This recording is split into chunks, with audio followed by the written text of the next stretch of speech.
This is Our Rough Draft, a podcast, real talk for real relationships. Welcome to Our Rough Draft, where we share real stories from marriage, work, life, and the adventures along the way. We'll laugh, maybe get real, and hopefully help you spark some new conversations in your own life. I'm Denise, the wild, emotional one who loves words and big ideas. And I'm Tim. I'm the practical level one who fixes what she dreams of. That is true. And this is Our Rough Draft, where we share the stories we're still living. Hey, everyone. Welcome back to Our Rough Draft. Today, we're talking about a topic we all feel, balancing work, life, and our relationship. Hi, friends. Plus, we'll answer a juicy question. Who's better at saying no when life gets crazy? Life lately. All right. So for me, first week of school is in the bag. Had a horrible asthma attack from the giant dust storm haboob here in Arizona. That's a real term. Look it up. And I had doctoral school both Saturday and Thursday. So really, I'm fine. It's all fine. It's all good. fine. It's just good. It'll all be okay. I realized that even small habits make a huge difference. When things get crazy, life gets overwhelming. What's been going on for you this week? Well, still looking for a job. Still trying to do the job I have for a couple more months. So really, I think devoting a lot of thought and a lot of energy to that. Yeah. So balance is basically a myth. Yeah. People talk about balance and it doesn't exist. No, I don't think so. I agree completely. Okay, I know when we're stressed and on overload, Ted Lasso's on our TV. Yes. Why is that?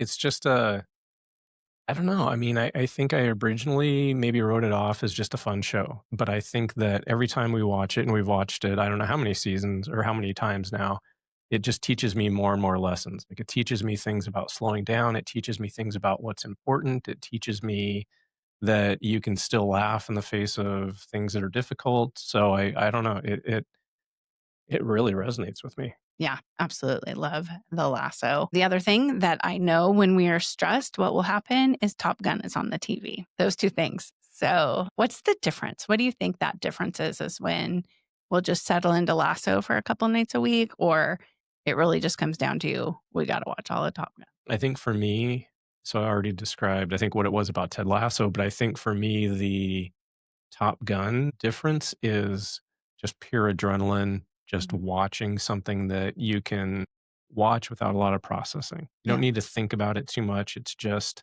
a movie. So it allows you maybe to just check out for a little while, to live in somebody else's skin for a minute, to imagine yourself doing those crazy things, but not having to think too much about it. Yeah, I think that's fair. And I think it happens on weekends. Top Gun will come out. Very cool. All right. So our topic of the day, balance. It isn't about perfection. It's about adjusting priorities and communicating. Yep. So you want to talk about an example of when balance has been out of whack with us?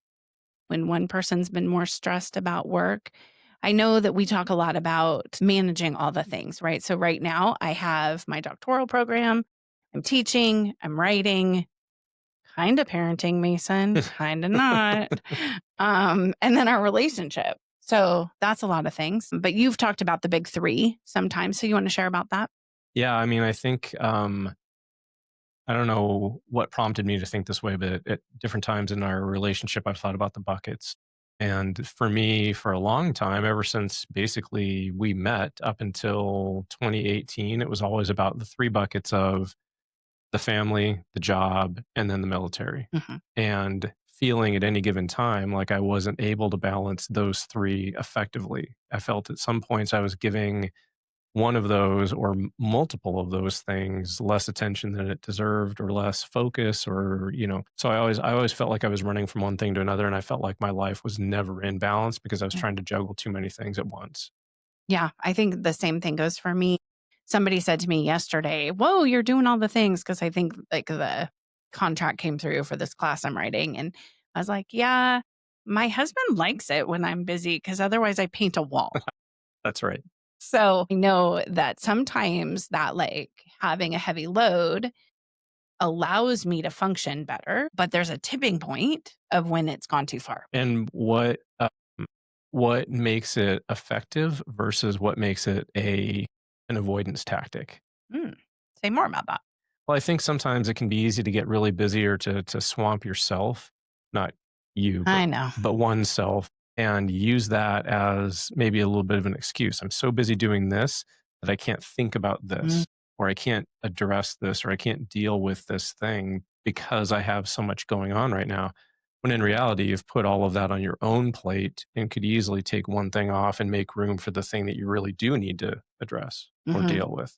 So when has that shown up for us where one of us has been taking on too much and it comes back on the relationship? Because I know there's often times where I'm too busy to socialize, but my introverted heart loves getting myself out of those extroverted moments. I feel like that's okay to do versus when it impacts us, probably not as okay to do. Well, I think, I mean, I can point to a couple of examples. I think one, when I was in school, it was easy for me to work an entire day, maybe come downstairs for dinner, then go right back upstairs and do homework until, late at night. So that's not balancing family. So that was work. There's the three buckets again: work, school instead of the military, and family. And two of those things I was focused on, but the third I wasn't.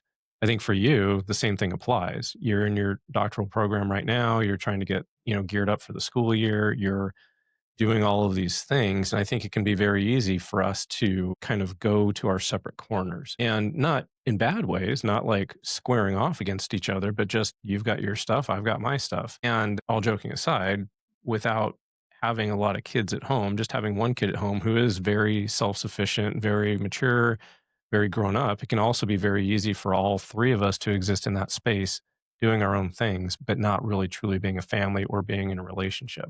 So I Mhm. think in those times, it takes much more conscious effort to be able to focus on those things, keeping the right balance and figuring out how to keep that balance. Cause it's not as easy as just saying, well, just don't do that one thing. You Yeah. can't, you have to. But can you time box it? Can you say, I am going to do this thing, but I'm only going to do it up to this point, and I'm going to make a very intentional effort to connect. Yeah, we used to do a lot better job of sitting around the dining table and having dinner together, but we did that this week with Mason. The 3 of us ended up at the same restaurant. He told me to put my phone away, and we had a conversation over dinner. Yep. So, I think that muscle memory is there Mhm. for how we do it and how we come back together. Yeah. Yeah, I think again, it's just about intentionality. I think it's not so intentional that you feel like you have to schedule it, but intentional in terms of how am I going to do this? I could go to the grocery store and say, yeah, we're going to eat dinner tonight. I know Mason doesn't have practice. You don't have class. We're going to eat dinner. Even if it's just like Taco Tuesday, to Right. your point, it's still coming back together. It's still that regrouping. Yeah, and we know the Gottmans, really their research is about checking in on that stress and the workload Hmm. to strengthen the relationship. So having the ability to have those conversations, to put time aside to talk and hang out and do the things. I feel like we haven't always done that.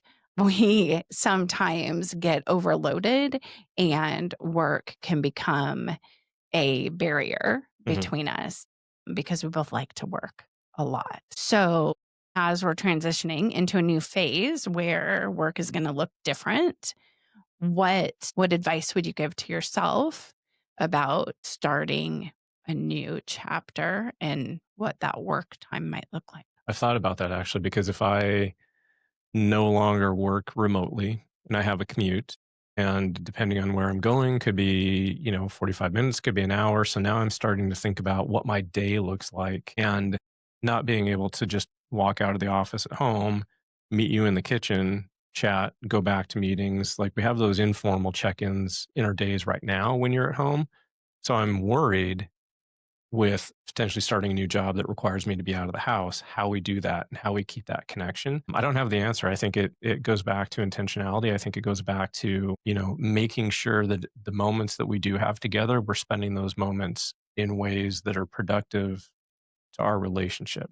Not necessarily like productive in a traditional Yeah. sense of I'm doing something, but productive in, you know, can we, instead of sitting down and just watching a TV show, could we, as the weather cools off, go for a walk and Yeah. connect that way? Could we, I don't know, do something that requires us to be in our space together?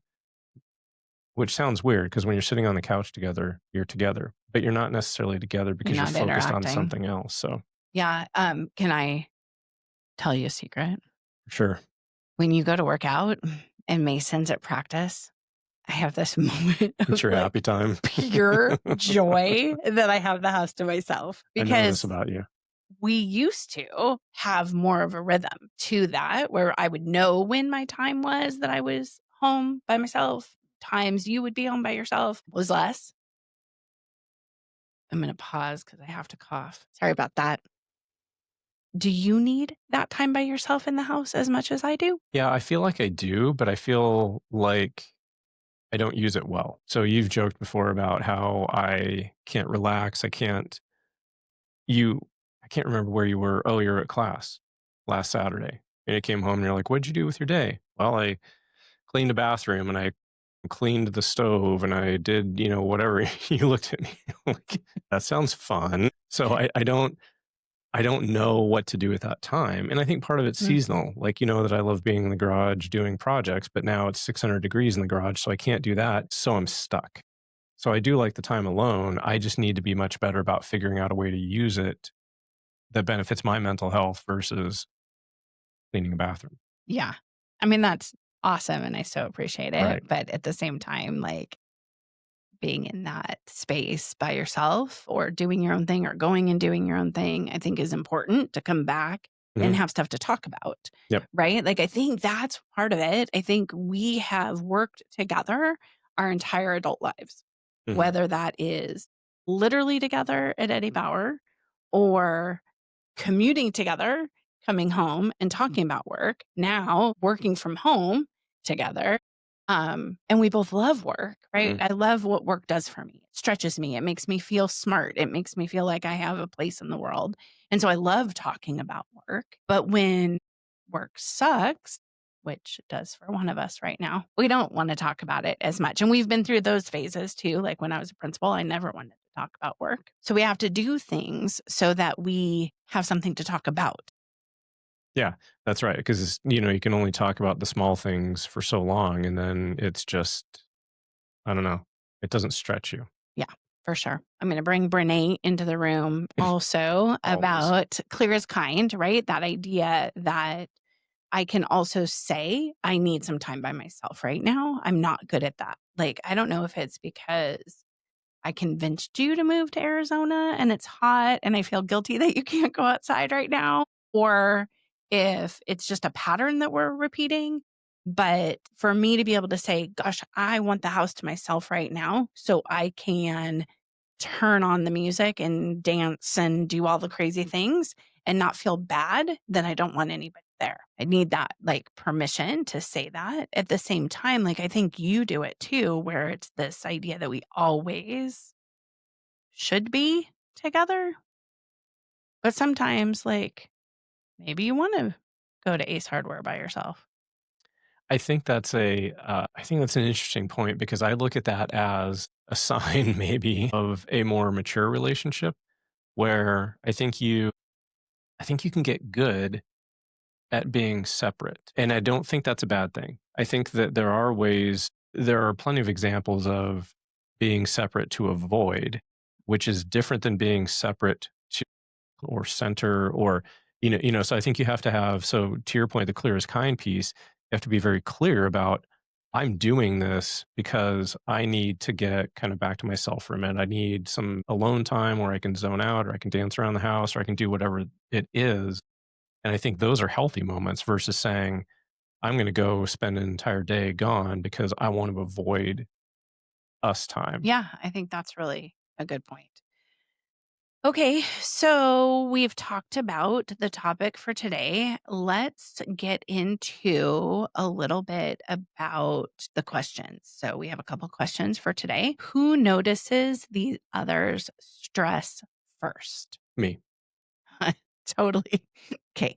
It's a podcast. You have to say more than one word. always. I think clear is kind. You are very outward with your stress. Fair. Full transparency, when we showed up today, it was tough to get the equipment working. I think that I can see you getting stressed. I think sometimes I try to jump in on your stress, and that's not what you need. Like, if I tried to jump in and, I don't know, start plugging things in and solving the problem, that's not what you need. So I notice the stress, but even almost 25 years later, I'm still trying to get better at helping you through the stress. Fair. But I'm the tech guy. I know, Okay. which is another reason why I never jump in and start plugging stuff in. I think that that is true, but I, again, clear as kind, I think you have a harder time sharing your stress. Like Mhm. there's this facade of everything is okay, whether that's with us, with the boys, with work, just maintain and go and it'll all be okay. Here's an example. You guys, this is probably not a problem that you have ever had, ever, but our hot water heater died. And the same week, our washing machine died. And like it threw me. I was like, that's a lot of money. I got to figure out all the things. I can't. Like in the moment, I was so spun. I was trying to go to the 411, our local Facebook group, to find out who the best plumber was to come and fix us. And you were just sitting there. And I was like, hello, does nothing rattle you? Were you rattled? Yeah, I was rattled. I think this goes back to, how do I help you deal with your stress better? Mm, Because I recognize that you're stressed. Um, but I don't feel it would be productive for me to jump in. Like, my first thought would be, well, I can jump in and start figuring out who to call, but then it would be, why are you doing what I'm doing? Why are you trying to take over? Why are you trying to, kind of usurp my whatever it would be? So we've clearly created roles in our Hmm. relationship We have. that we live into. I wonder what that would mean to change those a little bit and be like, I'm not going to be stressed about this. You can have it. I think we've done that more with Mason in the house than the older two because you were gone a lot when they were younger Hmm. and you've always been here for Mace. Not that you're not there for the other two, Right. but that balance of power, I think, was different with him than with the other two. I think you bring up a really interesting point, which is, what are the roles that we've slipped into, consciously or subconsciously? I think that would be really interesting to talk more about, because we do have roles for sure. And it would be interesting to talk about the roles we have, because they may not be the roles that people think we have. That's for sure.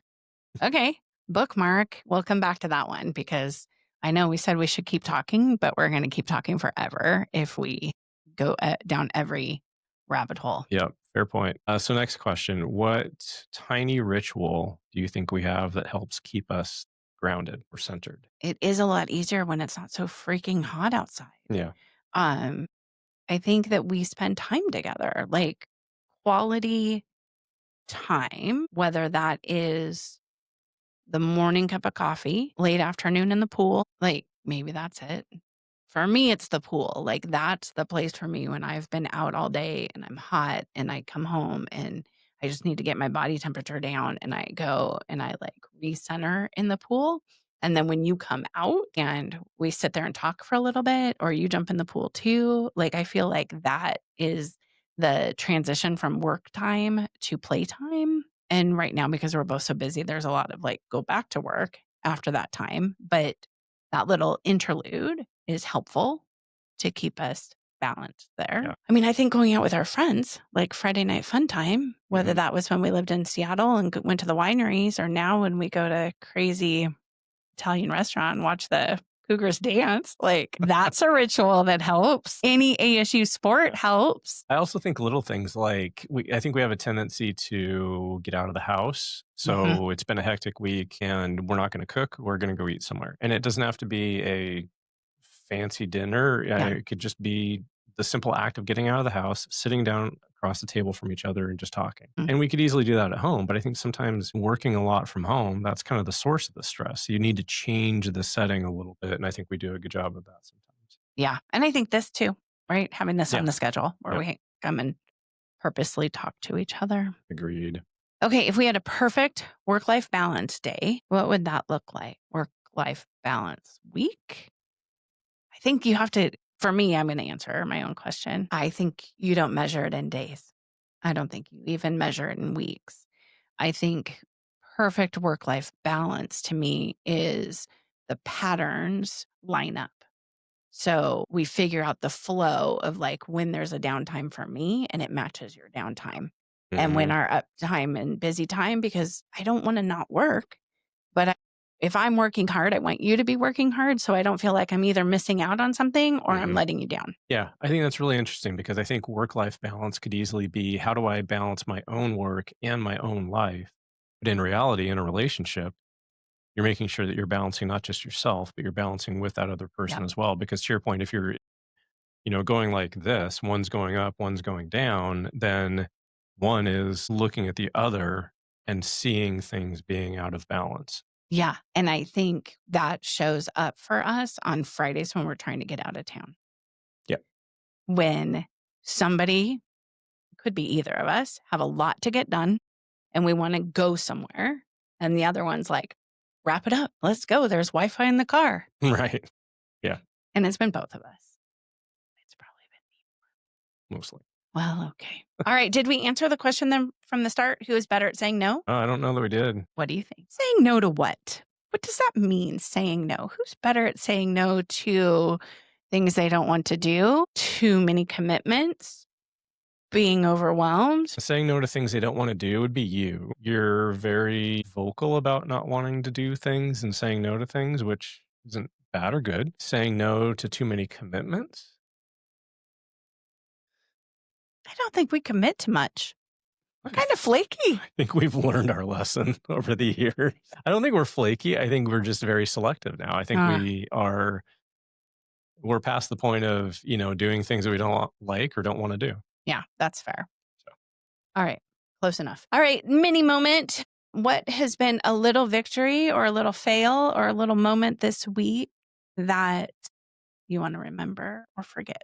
that's a tough one. I think little victory might be that for whatever reason, as come to the end of my time at work or in this particular job, I feel that I'm starting to become maybe a better version of who I should have been all along, meaning saying no to things or being clear in order to be kind about things. And maybe it's because I'm thinking, after November, I'm not going to be there.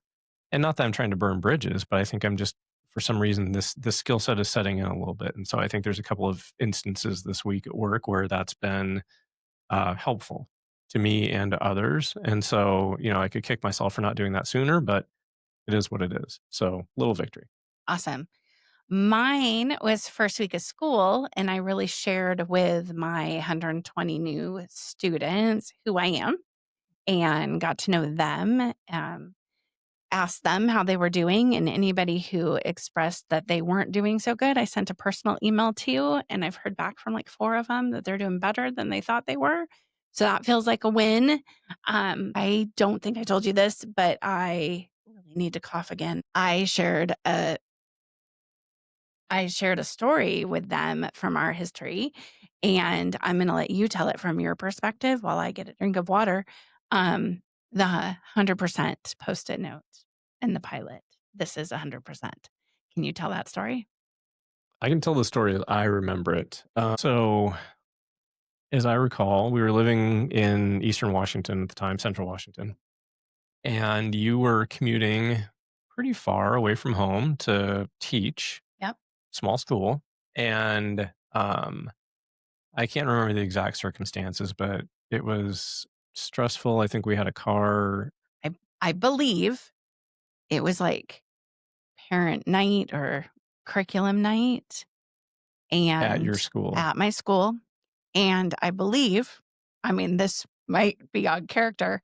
I believe my car might have been out of gas. And I think I was going to be there so late that the gas stations weren't going to be open when curriculum night got over. I believe. I mean, it feels like it could be true. I think that probably all tracks. And then I think I believe maybe I wasn't as supportive of all of this as I needed to be as you left the house, and it was stressful. And so I wound up bringing you a gassed up car, and you weren't in your office. No. So I think it was curriculum night or something. And I was with like the assembly or whatever part of that was. Yeah. So I think I left the keys and a Post-it note that says, this is 100%. Yeah. And so I shared that story with my students this week of the idea that as we go into the world, if we expect the other person to show up with 50% and we show up with 50%, there's a chance we'll meet in the middle. But if you always show up with as close to 100% as you can, even when you come up short, you have a better chance of meeting that person. So on the days when I only have 80% to give and you are giving 80%, we have this big gap or big place in the middle where we can connect. Yep. But if we're both only doing 50% as our expectation and we show up with 20% each, there's no way we're going to connect. Yeah, I mean, that I think has stood with me. In fact, I used it literally just yesterday with a member of my team. We were talking about development, and we were talking about how he approaches work and some of the people that he works with on his particular projects. And I use that exact example. And I think for me, it's always been a good reminder of if I'm giving 80 or 90%, if I feel that way, you could easily see that as being only 60%. Right. But even still, there's a better chance that we do have overlap in the middle, because my 90% might be your 60, but still we're giving more. And if we're worried about this is a partnership, so it should be 50-50, you're never, to your point, you're never going to meet where you need to meet. It's not the way it works. Because then you get into this whole, well, I've done my half. And where do you draw that line? And it just creates so many obstacles and so many barriers. Yeah. And it's good lingo to have, right? To be able to show up and be like, Yeah. I am 0 today. Yep. Right? It helps ground how we want to interact with ourselves and others. For sure. And there's been plenty of times where that's happened. And then the other person can pick it up and say, great, I can, or maybe not great, but I can do more, or I can do all. All might be all I have to give, but it at least keeps things going. Yeah. All right. We are to the end of today. We've talked about work, life, and our relationship and some balance. There's some key takeaways we probably have, but before we get there, I just want to shout out the big news of the week that really made the week for me. It's not, oh no, it is the best news of the week. So congratulations to Travis Kelce and the Taylor Swift on their pending nuptials. Being married is my favorite thing that I do. And so I'm so excited for them. It does feel like they found a partner in each other. That relationship feels very balanced. At least I don't know anything about either one of them. You could if you listened to me.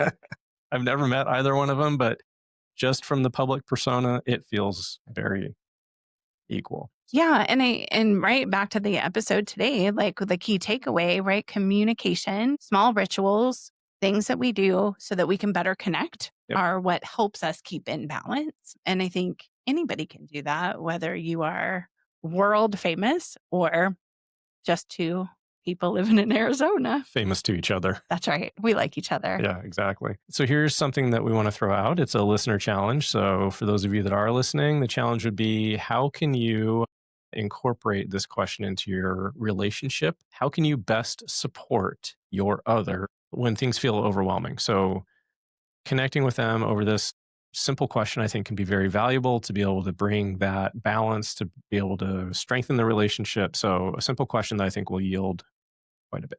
Awesome. Thanks for tuning in.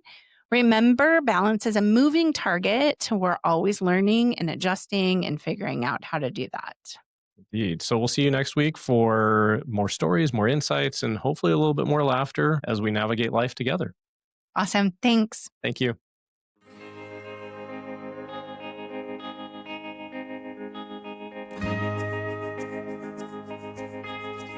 Oh, oh.